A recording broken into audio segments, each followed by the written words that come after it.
Hello everyone, welcome to Plains TV's continuing live coverage of the Bournemouth Air Festival 2023, and thank you to all of you who have joined us over the last 3 days of live broadcasting. The show is not over. As we record this, it is the morning of Sunday the 3rd of September. We still have 4.5 hours of flying displays coming up this afternoon, featuring highlights such as the Red Arrows, the Typhoon, the Chinook, the Battle of Britain Memorial Flight and Rich Goodwin in the jet pits. Now there's two ways that you can join us to watch that live stream. The first is to become a channel member on YouTube. Look for the join button. But the second and far superior way is to subscribe to our on-demand video service watch.plainstv.com. That will give you access to our back catalogue of programmes stretching back 34 years. Here's two of them, for example, the physical DVD copies. Well, we've got 300 hours of content like that on the on-demand service.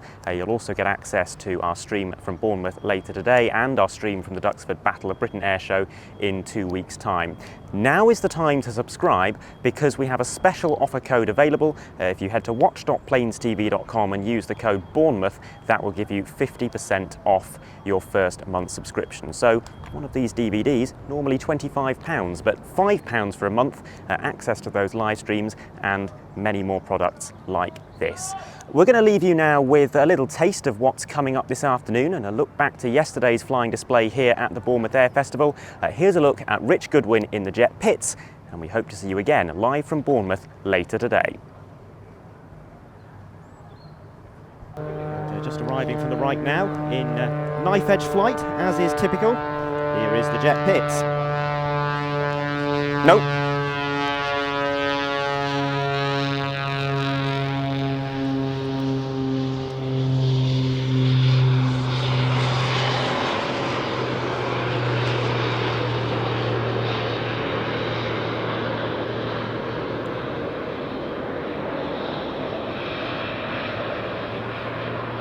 So it's becoming obvious quite quickly, just from its performance in the vertical there, that this is no standard pits.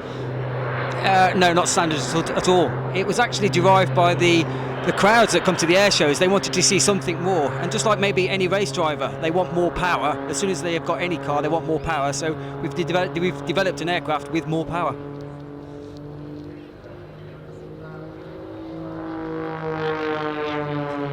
The main engine, the Lycoming IO540, we've basically pushed that engine as far as we can with thrust from that engine. So therefore, to gain more thrust or more power, we had to go to auxiliary engines, and the best option was 2 jet engines. So you're getting 360 horsepower from the Lycoming, is that right? Yes, let's just agree at that. Okay. And how much are you getting from your 2 linked turbojets? In a respect of horsepower, it's about 200 horsepower per engine, but really we should talk about thrust from the jet engines rather than horsepower. So basically the aircraft weighs around about 1,500 pounds. You get approximately 1,000 pounds from the piston engine, and we've got 350 pounds of thrust from both 2 jet engines, so a combined thrust of 1,700 pounds.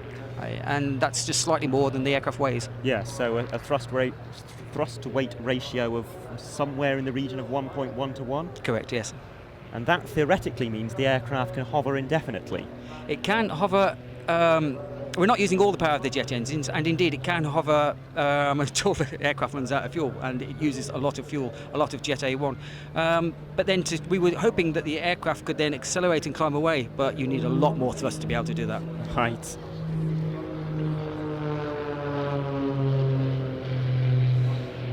And those jet engines aren't facing straight backwards, but they're canted outwards slightly. I just love listening to the jets, honestly. Yeah, they're great, aren't they?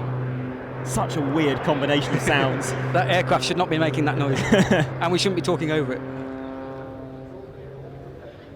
But yes, the problem was that if you pointed the jets straight back, the development of the aircraft has been ongoing, but now the best option is to have 2 jet engines pointing backwards. But of course, the problem is we have the tailplane, the elevator, which is behind where the jets are, and we were warming the tailplane up a little bit too much. So we have to vector the thrust outside and away from the tailplane of the aircraft. And speaking of the tailplane, it's not a standard tailplane either, but the control surfaces have all been modified and enlarged. Exactly. I would say there's hardly any, apart from the actual tubular structure, which is a standard PITS S2S, there's nothing standard on the aircraft at all. Right. And speaking of the tailplane, it's not a standard tailplane either, but the control surfaces have all been modified and enlarged. Exactly. I would say there's hardly any, apart from the actual tubular structure, which is a standard PITS S2S, there's nothing standard on the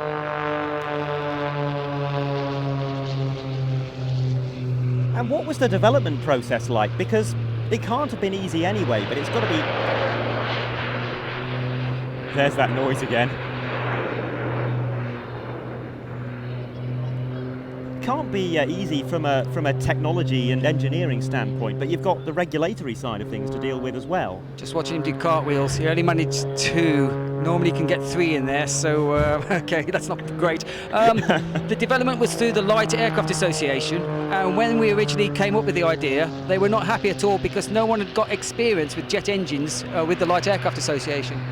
But we said to them, well, look, this is the perfect test bed to get data. It's not the primary engine. We can give you all the test data you'll ever want on jet engines. And there was a few other issues, but we've worked through them with the LAA and to see the product that you see today now. And how long was the whole development process? Approximately 4 years. And unfortunately, we only got the aircraft very early in the season. And so therefore, we've created a display. Richard's created this routine. We now know a lot more about the aircraft and could do a lot more with it, but to change the display, to change the routine mid-season is not possible. It's just not possible. I love these really tight loops that we're seeing now, almost like a sort of Colbit manoeuvre, as it would be called in a thrust vectoring fighter. It is, and this is one of his manoeuvres where he now goes to high alpha, and this is one of the hovering manoeuvres you'll see coming up now. Okay.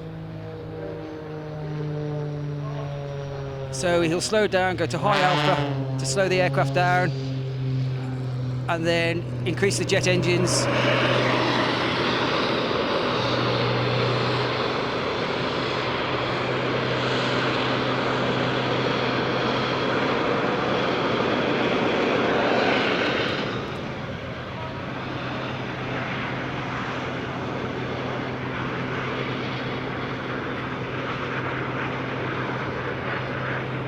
There's technically only 3 aircraft in the world per se, aircraft that can hover, and that's the Harrier jump jet. I'm sure someone's going to come and say something else. The F-35 is the second aircraft, and the third aircraft that can hover is the jet pitch you're seeing now. Can I be that one guy? Yeah, go ahead. Yak 110. Yeah, okay. Designed by, or co-designed by the same person. I bow down to your superior knowledge.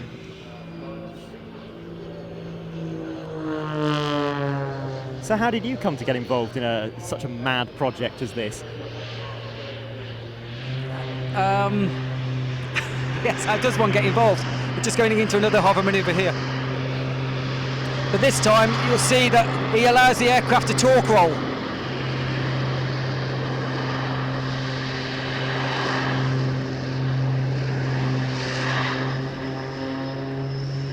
So to actually stay without torque roll occurring, you actually need airflow over the ailerons. So he's hovering, but technically he's not hovering. He's having to do about 15 knots airspeed to stop the ailerons, to stop the torque roll. But if he does go into an absolute pure hover, then there's nothing to stop the torque of the engine turning the aircraft, as you saw then. So I assumed that the prop wash will be enough to provide some airflow over the ailerons. Are they too far out along the wing? No, but it's like a helicopter without its tailplane, without its tail rotor. It just simply can't counteract the thrust that you can obtain from that very powerful engine. So this idea came about from airshow enthusiasts, but when did Rich start to take it seriously? Indeed, I mean, it is driven by the airshow pundits and such, and the people that come to see. I mean, Richard's got 2 pit specials now, and the airshow is saying, Richard, you're very good with your flick manoeuvres, which we're seeing now, but what can you bring new to the airshow scene? And we wanted to bring something new and unique, and this is truly a unique aircraft with the combination of piston engine and jet engines. No, we took it really seriously right from the word go. This has been a long-term, not dream, because it's now happening, but an intention to do this. It's been a lot of hard work, and there's still a lot of development to do with the aircraft. It is such a new aircraft. We're looking at it very carefully. It's so new. We're monitoring it so closely for its structure and its safety and security. Yeah. At the end of the season, we'll see where we can go and what we can do from there next year, and hopefully bring better and more interesting performances.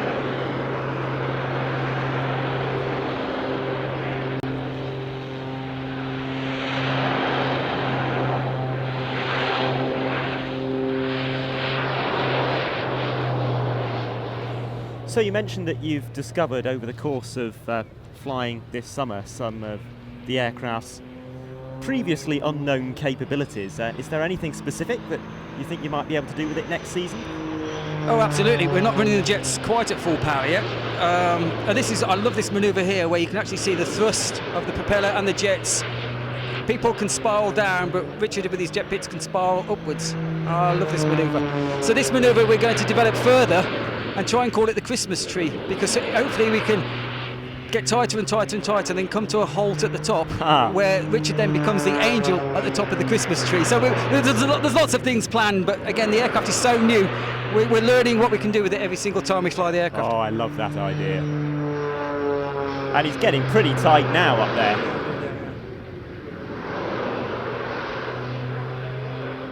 And it's lovely against the blue sky like this. Actually seeing that spiral is quite surreal, getting tighter on the way up. Indeed, indeed. So you must be quite proud watching this. I cry every time. I'll get emotional now. It's been hard work, really hard work. Lots of barriers and so on, but we've just kept pushing and pushing, and we're overjoyed with the product that Richard's created. It's just astonishing. I'm really proud to be part of it. So coming towards the end of the display now, and is this one of Richard's famous knife edge passes coming up? No. Not quite there yet. It's in the display quite a few times. If it is, he's changed his display, which is not unheard of. It was a very, very brief one.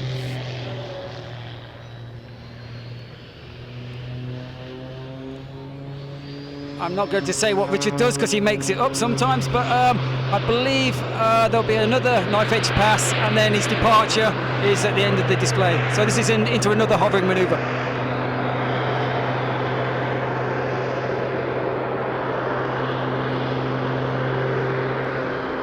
So the jet fuel tanks, there's 70 litres of jet A1 in the aircraft, and it will use both engines, two engines of course. They're using about 35 litres just for this 10-minute display.